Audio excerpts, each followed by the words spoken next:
you're outside when a honeybee lands on your arm and strikes. If we freeze time at the exact millisecond following that penetration, the perspective changes. At this isolated moment, the bee has completed its mission.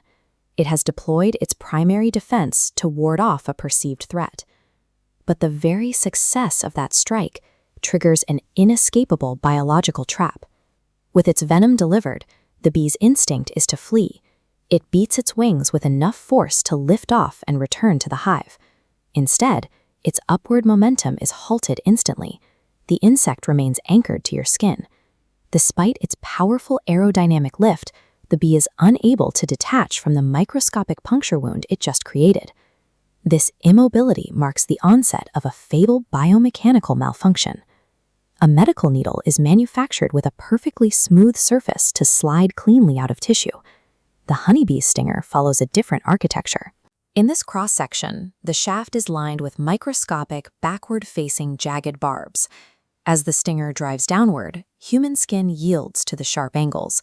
But when the bee pulls away, those same barbs snag against the tissue, locking the weapon permanently into your skin. The evolutionary design of the stinger prioritizes staying in the target over the survival of the insect using it. The bee generates an intense biomechanical force as it struggles to rip itself free. This creates a structural conflict, the immense gripping power of the anchored stinger versus the fragile limits of the insect's own body. The stress focuses on the weakest point of the bee's anatomy, the connection between its lower abdomen and the embedded stinger. When the force of flight exceeds the strength of its tissues, the bee's abdomen ruptures.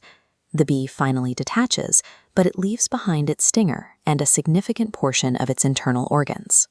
For the bee, this physical escape is a final act of self-mutilation. While the bee is gone, the detached stinger remains standing autonomously in your skin.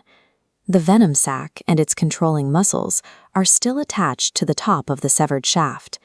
These severed muscles continue to contract independently, pumping venom into the wound long after the bee has left. The weapon is biologically engineered to outlive the insect, ensuring the deterrent continues to work on its own.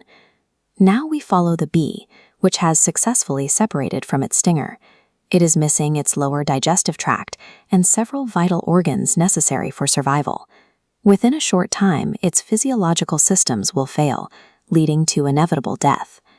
The temporary irritation you feel from a sting is the direct result of the honeybee's permanent sacrificial act.